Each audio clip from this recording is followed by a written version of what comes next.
জীব বা জড় পদার্থ দুটোরই অস্তিত্ব আমাদের এই পৃথিবীতে আছে, আর আমরা সকল জীবিত প্রাণী কোনো না কোনোভাবে এই জড় বস্তুগুলোর উপর নির্ভরশীল।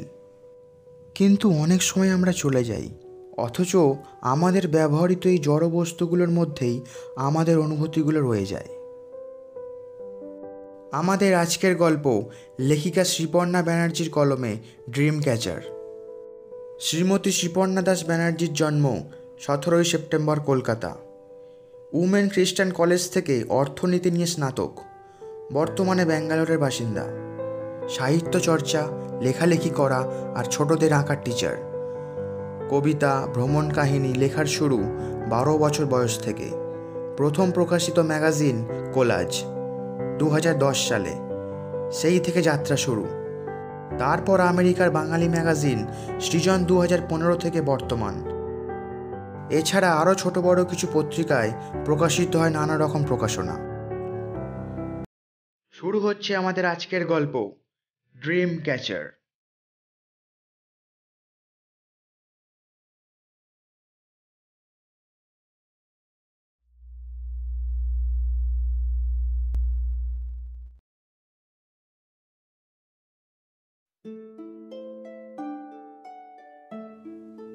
রোহিণী মুম্বাই ছেড়ে নিজের শহরে ফিরে আসে। কলকাতার মায়া কাটিয়ে মুম্বাইতে অনেক কষ্টে ছিল বছর দুয়েক। বলে নাকি মুম্বাই তার পছন্দ হয়নি, এত ঝাঁ চকচকে পরিবেশ, সব যেন নকল। কলকাতায় ফিরে পার্ক সার্কাসে একটা বাড়ি ভাড়া নেয়। খুব শৌখিন মেয়ে রোহিণী, ঘর মনের মতো সাজানো না হলে নাকি থাকা যায় না, তা সে ভাড়া বাড়ি হোক না কেন। তবে শৌখিন হলেও খুব দামি চোখ ধাঁধানো জিনিসেও তার আকর্ষণ কম। ব্যাগের টাকাটার কথাও ভাবতে হয়। কয়েকদিনের মধ্যেই রোহিণী খোঁজ পায় আর্ট ক্রাফটের একটা দোকানের, বাড়ির কাছেই হাঁটা পথে। নতুন পুরনো অনেক জিনিসই এখানে কেনা বেচা হয়। একদিন বিকেল করেই অফিস ফেরত রোহিণী চলে যায় সেই দোকানে। কি সুন্দর সুন্দর সব হাতের কাজের জিনিস, মনে হচ্ছিল সব কিনে নেবে রোহিণী। হাতে একটা উইন্ড চাইম তুলে নেয়, কাঠের তৈরি, গ্রাম বাংলার একটা আমেজ আছে এতে। পুরোটাই হাতে বানানো, একজন গরিব কারিগর বানিয়ে বানিয়ে এমন অনেক কিছুই এই দোকানে বিক্রি করেছে। দোকানদার গল্প করে রোহিণীকে, দাদা বলুন কত দেবো এটার দাম? রোহিণী উইন্ড চাইমটা নিয়ে কাউন্টারে পৌঁছয়। কাউন্টারটা দোকানের দরজার ঠিক পাশে। 250 টাকা দিদি, এক দাম, কোনো কম বেশি হবে না কিন্তু, জানায় দোকানদার। রোহিণী মুম্বাইয়ে থাকতে সবাইকে বলতো কলকাতায় বেশ দরদাম করে জিনিস কেনা যায়। ও মা, এ তো সব পাল্টে গেছে। একটুও কম হবে না দাদা? রোহিণী শেষ চেষ্টা করে, একদম না, আর পারবো না দিদি। আচ্ছা প্যাক করে দিন। বারবার দেখে নেয় ভালো করে, তারপর 500 টাকার একটা নোট বের করে দেয় দোকানদারকে। ভালো করে দেখে নিয়েছেন তো দিদি? কেনার পর ফেরত বা পাল্টানো কোনোটাই কিন্তু হবে না। না না, ফেরত করব কেন? এত সুন্দর জিনিসটা। দিদি খুচরো নেই। আচ্ছা একটু দাঁড়ান, আপনি পাশের দোকানে দেখছি, একটু অপেক্ষা করুন, ঠিক আছে? বলে দোকানদার বেরিয়ে যায় দোকান থেকে। রোহিণী দোকানের কাউন্টারে দাঁড়িয়ে এদিক ওদিক দেখতে থাকে। হঠাৎ চোখ পড়ে একটা ড্রিম ক্যাচারের দিকে। এটা দরজার ঠিক পাশে ঝোলানো ছিল। একটু অস্বস্তি হয় রোহিণীর, যেন কেউ ওকে দেখছে ড্রিম ক্যাচারটার ভেতর দিয়ে। খুবই অস্বস্তি করছে, কিন্তু বারবার চোখ যাচ্ছে ওটার দিকেই। লাল, নীল, হলুদের রং বেরঙের ড্রিম ক্যাচারটা দেখতে খারাপ না, পালকগুলো দুলছে হাওয়ায়। এই তো পেয়েছি খুচরো, এই নিন। দোকানদার 250 টাকা ফেরত দেয় রোহিণীকে। ধন্যবাদ দাদা। টাকাটা নিয়েই খুব তাড়াতাড়ি বেরিয়ে আসে রোহিণী দোকান থেকে। কেমন একটা অস্বস্তি, ঠিক বলে বোঝানো যাবে না। বেরোনোর সময় ড্রিম ক্যাচারটার একটা পালক রোহিণীর গাল ছুঁয়ে যায়। দক্ষিণে বেডরুমের জানলার উপর ঝুলিয়ে রাখে রোহিণী ওই উইন্ড চাইমটা। আসছি।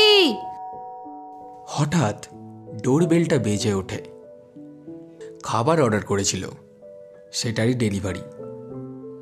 রোহিণীর কিছুদিন খুব কাজের চাপ ছিল, আজ একটু ফ্রি হতে পেরেছে।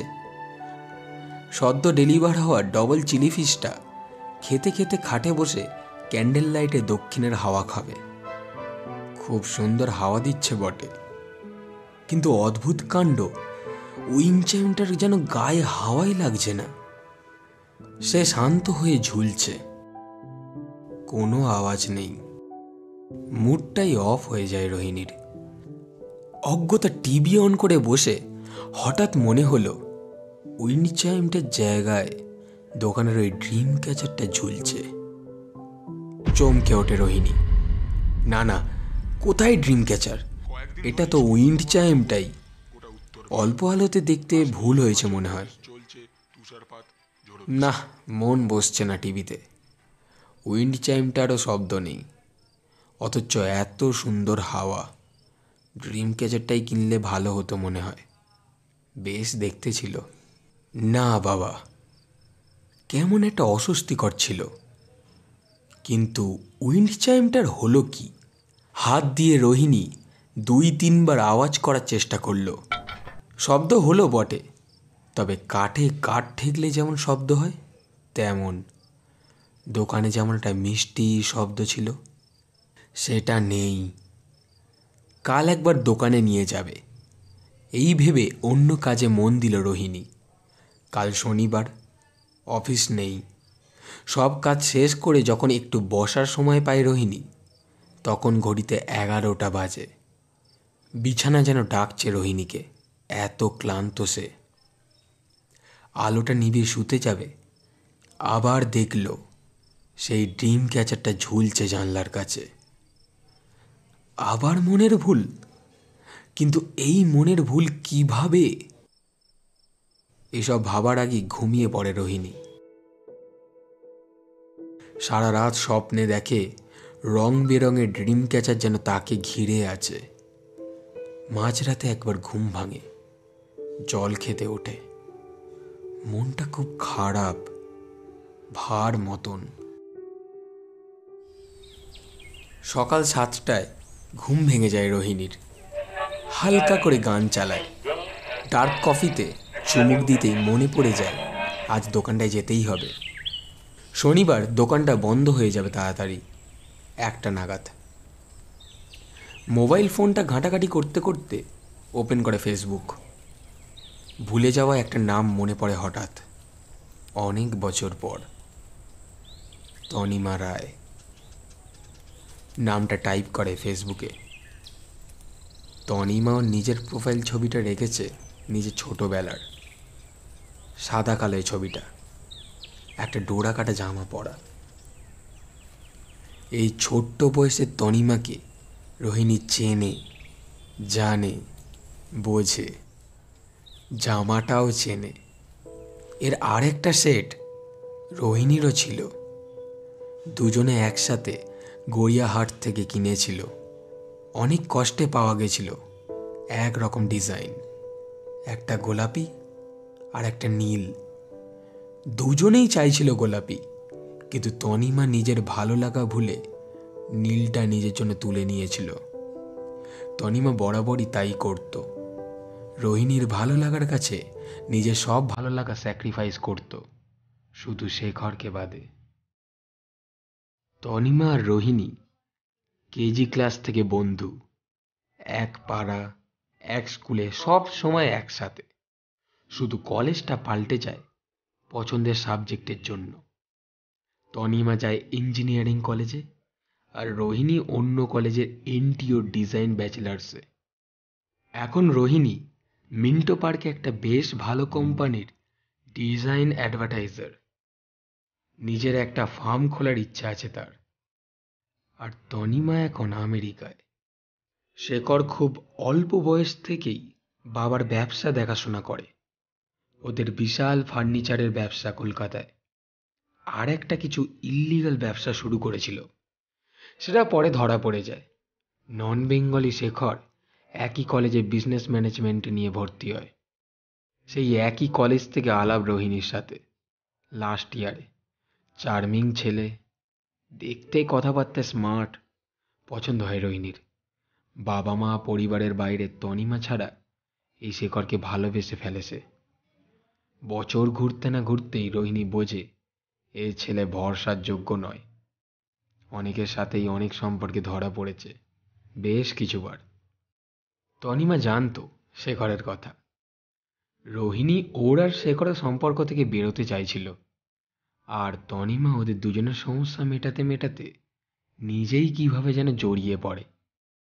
মেধাবী তনিমার স্কলারশিপ কনফার্ম হয়, হায়ার স্টাডির জন্য আমেরিকা যাওয়াও কনফার্ম। এদিকে শেখরের ইল্লিগাল ব্যবসা ধরা পড়ে। পুলিশকে ঘুষ খাইয়ে পালানোর ব্যবস্থা করে দেশ ছেড়ে। সামনেই তনিমার বিদেশ যাওয়া, শুরু হয় নাটক। তনিমা বুঝতেও পারে না শেখরের উদ্দেশ্য। রোহিণী অনেকবার বোঝাতে গেলে ওদের বন্ধুত্ব নষ্ট হয়। তনিমা আর শেখর দুজনে বিয়ে করে চলে যায় আমেরিকা। রোহিণী ক্ষমা করতে পারেনি তনিমাকে। সেই থেকেই সম্পর্ক শেষ। কেটে যায় অনেকগুলো বছর। ফেসবুকে অনেকবার রোহিণী রিকোয়েস্ট পাঠাবে ভেবেও পাঠায়নি। তনিমাও যোগাযোগ করেনি কোনোদিন। বছর 2 আগে শেখর রোড অ্যাক্সিডেন্টে মারা যায়।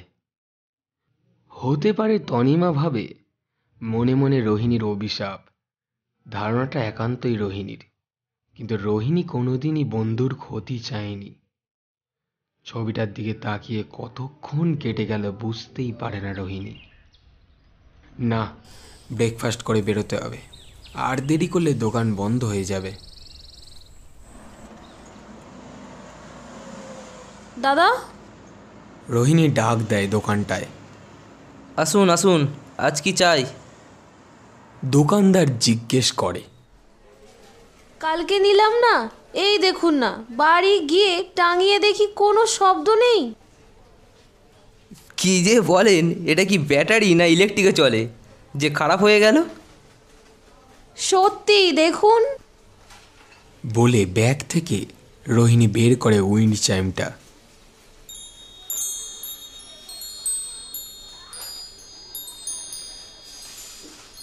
বাহ, অপূর্ব আওয়াজ সত্যি। কি বলেন দিদি? আর এই তো দিব্যি বাজনা বাজছে। দোকানদার বলে। রোহিণী পুরো অবাক, কোনো ভাষা নেই তার আর। দুদিকে জানলা দরজা খুলে রাখবেন, এতে হাওয়া না লাগলে কি করে শব্দ হবে বলুন তো? এবার দোকানদার একটু বিরক্ত হয়। দাদা, লাল রঙের হবে? না দাদা, অন্য রঙের পাবেন। দাঁড়ান আনছি।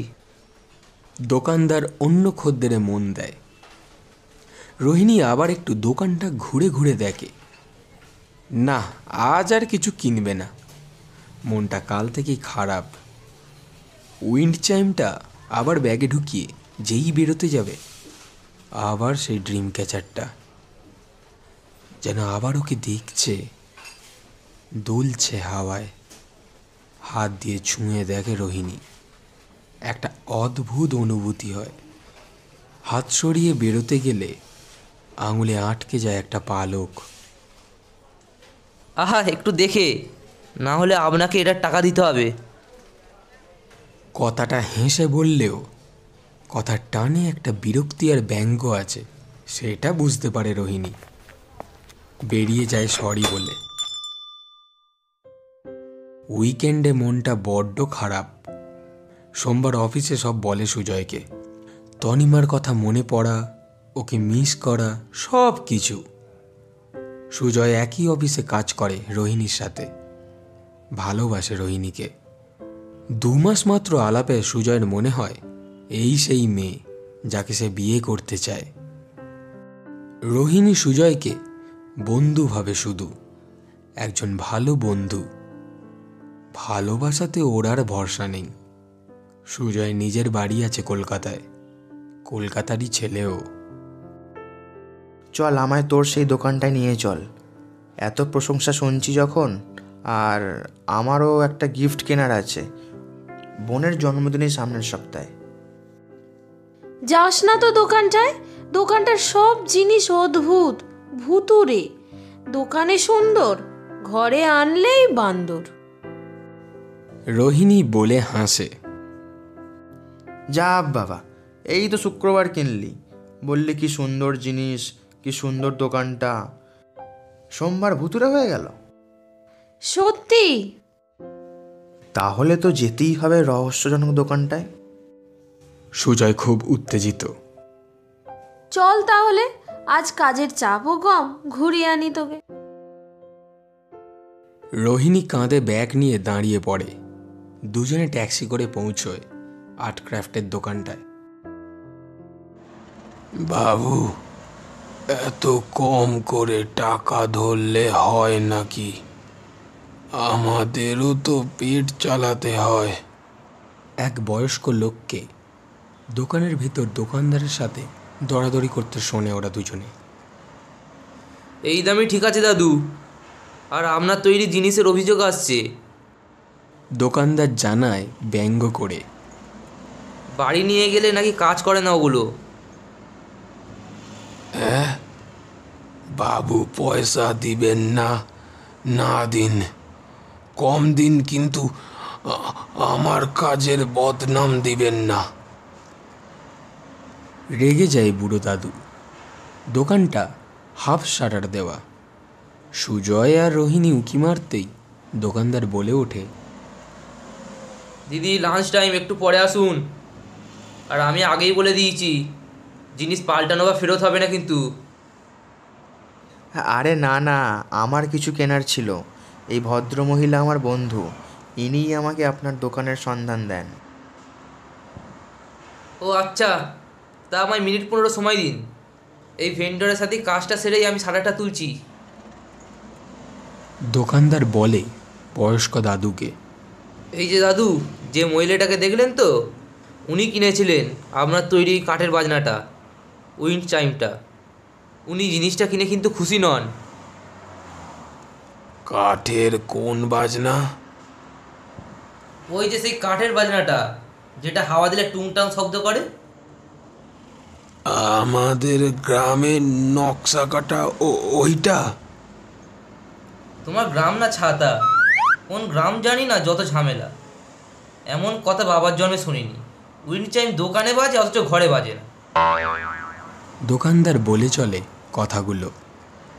বুড়ো দাদু কথাগুলো শোনার পর ড্রিম ক্যাচারটার দিকে একবার তাকায়। অপূর্ব কারুকার্য, তার নিজের তৈরিতেই গর্ব হয়। হঠাৎ কি যেন ভাবতে ভাবতে বেরিয়ে যায় দোকান থেকে। ও দাদু, আমার দামে রাজি তো, নাকি রাগ করে চলে যাচ্ছ? দোকানদার চিৎকার করে ডাকে। দাদু সাড়া না দিয়েই বেরিয়ে যায়। কি শুনলি? তোর ওই উইন্ড চাইম মেকার দোকানের ওই বুড়ো দাদু। সুজয় বলে, তাই তো শুনলাম, মানে এই গরিব লোকেদের থেকে কম টাকায় জিনিস কিনে 4 ডবল দামে আমাদের কাছে বেচে। রোহিণী বলে মনে মনে কিছু ভাবে। আচ্ছা ধর, দাদুর থেকে যদি সরাসরি আমরা জিনিস কিনি? রোহিণী প্রস্তাবটা দিয়ে সুজয়ের উত্তরের অপেক্ষা করে। আর দাদুর সন্ধান তোকে কে দেবে? দোকানদার? সুজয় মজা করে বলে। দুজনে দোকানের ঠিক পাশে একটা চায়ের দোকানে চা খেতে খেতে কথাগুলো আলোচনা করছিল। আসুন আপনারা। হঠাৎ দোকানদারের ডাকে চমকে ওঠে ওরা। বা রোহিণী, আমি মুগ্ধ, কি দারুণ জিনিসগুলো, সত্যিই খুব মন কাড়া। হলুদ রঙের নকশা কাজের একটা ফুলদানি কেনে সুজয় ওর বোনের জন্য। দিদি আজ কিছু চাই না আপনার? নেব পরে একদিন, আজ না। আচ্ছা, আপনার দোকানের সব জিনিস কি ওই বয়স্ক ভদ্রলোকের বানানো? রোহিণী ফট করে জিজ্ঞেস করে ফেলে। দোকানদারের ঠিক পছন্দ হয় না প্রশ্নটা। আরে না না, ওসব না। তবে কিছু কিছু ওই আসলে গরিব মানুষগুলোকে একটু সাহায্য করা, এই যা। দোকানদার নিজের প্রশংসায় পঞ্চমুখ। হ্যাঁ, কত সাহায্য সে তো দেখতেই পেলাম। লোককে তার ন্যায্য প্রাপ্যটুকুও দেয় না। কথাগুলো মনে মনে ভাবলেও মুখে প্রকাশ করে না রোহিণী। ভদ্রতার খাতিরে একগাল হেসে বলে, বাহ, আচ্ছা তুই আমার ডান দিক দিয়ে বেরোবি তো? কেন রে? না, এই যে ড্রিম ক্যাচারটা দেখছিস, বেরোতে গেলেই গায়ে লাগে এমন জায়গায় রাখা। বাবা, তুই এত আতুসি জানতাম না তো। পালকের ঘায়ে মূর্ছা যাস। ইয়ার কি মারিস না তো, চল এখন। দোকান থেকে বেরোয় দুজনে। না, ড্রিম ক্যাচার আজ বিরক্ত করেনি। ও দিদি দাঁড়ান, ওটা কি বিল করে দেবো? রোহিণী ও সুজয় ঘুরে তাকিয়ে দেখে পেছনে দোকানদার দাঁড়িয়ে। কি বিল করবেন? দিদি আপনার ব্যাগেতে। দোকানদার থামে। রোহিণী দেখে ড্রিম ক্যাচারটা ওর ব্যাগের চেনে আটকে ঝুলছে। এটা কি করে এখানে এলো? রোহিণী অবাক হয়ে সুজয়ের দিকে তাকায়।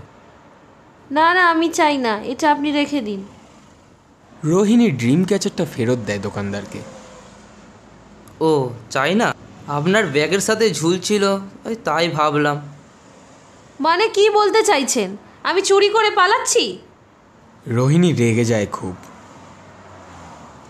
আহা, তাই কি বলেছি? তবে যাই হোক, কোনো ব্যাপার না, আবার আসবেন কিন্তু। বলেই দোকানদার ড্রিম ক্যাচারটা নিয়ে দোকানে ঢুকে আবার টাঙিয়ে রাখে। আপনি এই ড্রিম ক্যাচারটা অন্য কোথাও রাখতে পারেন। রোহিণী তখনও চিৎকার করছে। আশেপাশে দু একটা লোক ঘুরে তাকায়, যদিও দোকানদারের কানে যায় না কথাটা। এই চল তুই। জানিস তো, এই ড্রিম ক্যাচারটার একটা ব্যাপার আছে। রোহিণী উত্তেজিত হয়ে বলে। কোনো ব্যাপার নেই, তুই মাথা ঠান্ডা কর। সুজয় সান্ত্বনা দেয়। না রে, সত্যি। বলতে বলতে হেঁটে চলে দুজনে। কেটে যায় সপ্তাহ দুয়েক। রোহিণীর রাত কাটে সেই বিভিন্ন ডিম ক্যাচারের স্বপ্নে। কখনো তনিমার সাথে ছোটবেলার স্বপ্নে, ওর সাথে খেলা ঝগড়া এসব নিয়ে। রাতের পর রাত চলতে থাকে। ধীরে ধীরে রোহিণী নিজেকে জড়িয়ে ফেলে এই দুটো ঘটনার সাথে। এরই মাঝে প্রতি সোমবার করে সে অফিস থেকে নানা বাহানায় বেরিয়ে যায় লাঞ্চ টাইমে। ওই দোকানের পাশের চায়ের দোকানে অপেক্ষা করে অনেকক্ষণ একা একা। যদি ওই বুড়ো দাদুর সাথে দেখা হয়, কিন্তু তাকে আর দেখা যায়নি। সুজয়ের থেকে প্রশ্ন করে জেনেছে যে ওর কেনা ফুলদানি ঠিক আছে কিনা।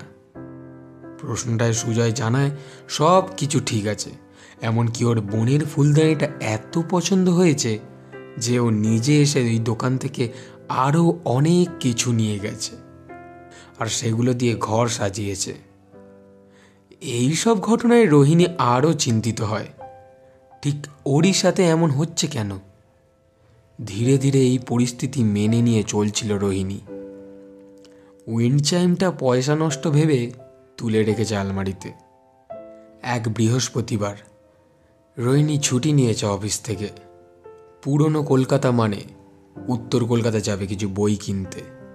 কলেজ স্ট্রিটে কিছু চেনা বইয়ের দোকান আছে ওর। রোহিণীর ঘরে বইয়ের সংগ্রহ দারুণ। দিদি ভাই, একটা ডাকে ঘুরে তাকায় রোহিণী।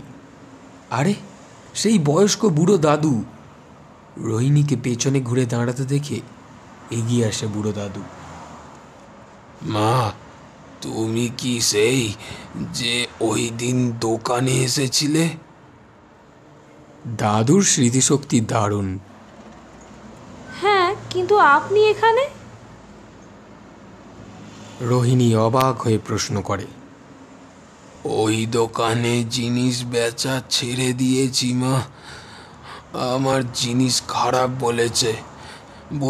তুমি নাকি বলেছ জিনিসটা ভালো না। জিনিসটা আমারই হাতে বানানো মা। সেই দিনে বানানো দিনটা আমি মরে গেলেও ভুলতে পারবো না, দাদু বলে চলে।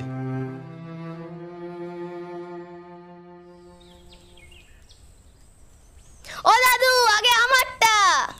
চুমকি ধরে রাখে গণেশ দাদুর হাতটা। ও দাদু, না, আগে আমি পাবো। সোনা ছাড়িয়ে দেয় দাদুর হাত। এই, তোরা দুটি বন্ধুতে আর ঝগড়া করিস না তো। সেই ছোট্ট থেকে শুধু ঝগড়া আর ঝগড়া। যখন আলাদা আলাদা আসবি গল্প শোনাবো তখন। এত চেঁচামেচি আমার আর ভাল লাগে না বাবু। চুমকি আর সোনা সেই একই গ্রামের মেয়ে, যে গ্রামে গণেশ দাদুর ঘর। গণেশ দাদু তার পরিবারের সাথে নানা রকম হাতের কাজ করে, শহরে গিয়ে বেচে। এই করেই ওদের দুবেলা পেট চলে। এত অপূর্ব হাতের কাজ খুব কম লোকই জানে। সোনা আর চুমকি হাতের কাজ শেখে ওদের গণেশ দাদুর কাছ থেকে। সেই ছোট্টবেলা থেকে গল্প শোনাতে শোনাতে কাজ শেখায়। এখন সোনা আর চুমকিও অনেক কিছু শিখে গেছে। সাহায্য করে দেয় যখন দরকার। এরা দুজন দুজনকে ছেড়ে একদম থাকে না, কিন্তু ঝগড়াও করে খুব। হয়তো কোথাও এই ঝগড়ার মধ্যেই আছে গভীর বন্ধুত্ব। সেদিন অনেক রাত অবধি গণেশ দাদুর ঘরের উঠোনে গল্প শোনে চুমকি আর সোনা। সেদিন ওদের গণেশ দাদু উপহার দেবে বলেছিল, সেটাই বানানো চলছিল অনেকক্ষণ ধরে। শহরের দোকানটা কিছু ছবি দেখিয়ে বলেছে এমন কিছু বানিয়ে দিতে। আজকাল খদ্দের নাকি এসব জিনিস বেশি চায়। বিভিন্ন মাপে তারের রিং বানিয়ে বানিয়ে পালক রঙিন দড়ি দিয়ে তৈরি করলো এক অপূর্ব জিনিস। শহরে একে একটা ইংরেজি নামে ডাকে, ড্রিম ক্যাচার। আর দ্বিতীয়টা হলো উইন্ড চাইম। এই দু রকমের জিনিস 10 থেকে 15টা করে বানানোর অর্ডার এসেছে কলকাতার এক দোকান থেকে। গণেশ দাদু বলেছে প্রথমে একটা করে বানিয়ে চুমকি আর সোনাকে দেবে। সেদিন সূর্য ওঠেনি সকাল থেকে, মেঘলা আকাশ। সন্ধেবেলা বৃষ্টি নামলো প্রচণ্ড। চুমকি আর সোনা নিজের উপহার নিয়ে বেরোয় গণেশ দাদুর বাড়ি থেকে। ওদের রাতে যেতে বারণ করেছিল গণেশ দাদু। প্রচণ্ড বজ্র বিদ্যুৎ বৃষ্টি হচ্ছিল, কিন্তু মেয়ে দুটো কোনো কথাই শুনল না। না দাদু, বাবা বকবে বলে বেরিয়ে যায় মেয়ে দুটো। গণেশ দাদু আর কিছুই বলতে পারেনি। কি বা বলবে, ওরা তো আর ছোট্ট নেই আগের মতো। চুমকি 14 বছরে আর সোনা 15তে পা দিল। দিদি ভাই, পরদিন সকালে ওদের পাওয়া যায় একটা ভাঙা ল্যাম্প পোস্টের পাশে। সবাই বলছিল বাজ যে পড়েছিল ওই ল্যাম্প পোস্টটায়, আর সেটা ভেঙে পড়ে ওদের ওপর। সবই কপাল দিদি ভাই। বয়স্ক দাদু ভেঙে পড়ে চোখের জলে। তাহলে কি ওই উপহার? রোহিণী জিজ্ঞেস করার আগেই দাদু বলল, হাতে শক্ত করে ধরা ছিল গো মা, ছাড়ানো যাচ্ছিল না। গ্রামের লোক আমার কাজ বুঝতে পেরে আমার ঘরে দিয়ে যায়। আমি সেগুলো আর ঘরে তুলতে পারিনি। পরদিন কলকাতা এসে ওই দোকানে বেচে দিই। দাদু, আমায় যেতে হবে এক্ষুনি। রোহিণী ব্যাগ থেকে পেন আর কাগজ বের করে নিজের ঠিকানা লিখে দাদুর হাতে গুঁজে দিয়েই হাঁটা দেয়। ওই দোকানে এলে এই ঠিকানায় দেখা করো বলে রোহিণী মেন রাস্তার দিকে জোরে হাঁটতে থাকে।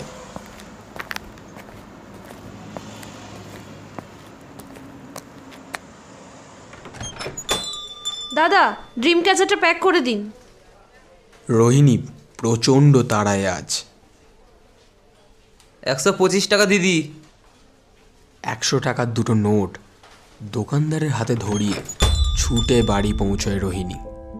খুচরো নেবারও সময় নেই আজ তার। আলমারিতে তুলে রাখা উইন্ড চাইমটা টাঙায় ওই একই জায়গায়। জানলার উপরে ড্রিম ক্যাচারটা ঝোলায়। হাট করে খুলে দেয় জানলা দুটো। মিষ্টি সুরে বেজে ওঠে উইন্ড চাইম।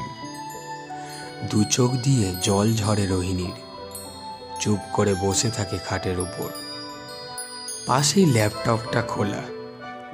ফেসবুক খুলে সবার আগে তনিমাকে একটা ফ্রেন্ড রিকোয়েস্ট পাঠায়, কিছু না ভেবে। কোনো দ্বিধা নেই আজ ওর মনে। বিকেল থেকে রাত কোনো রিপ্লাই আসে না। রাতে ডিনার করে শুতে যাবে, চোখ যায় ড্রিম ক্যাচারটার দিকে। না, আজ সেই অস্বস্তি বোধ নেই। সে তো তার রঙিন পালক দুলিয়ে দুলিয়ে নেচেই যাচ্ছে উইন্ড চাইমের মিষ্টি সুরে। একটা সাউন্ড হয় ল্যাপটপে।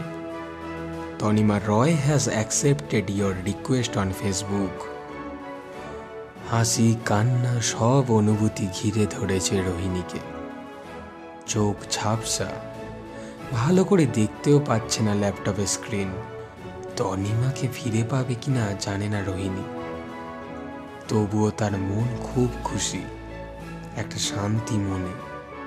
বিছানায় মাথা দিতেই ঘুম এসে যায়। দুটো ছোট মেয়ে হাত ধরে খিলখিলিয়ে হাসতে হাসতে ছুটে যায় দূরে রোহিণীর স্বপ্নে।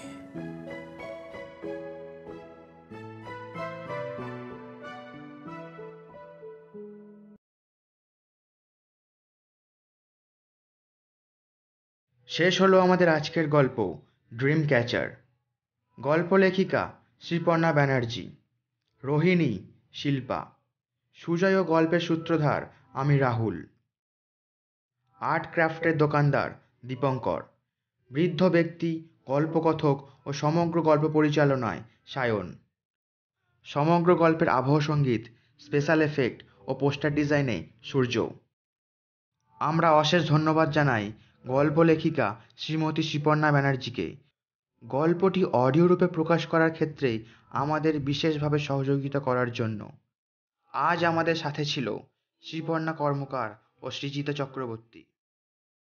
গল্পটি ভালো লাগলে অবশ্যই লাইক করুন, নিজের পরিচিতদের সাথে শেয়ার করুন। আমাদের গল্প নিয়মিত শুনতে হলে চ্যানেলটিকে সাবস্ক্রাইব করতে পারেন।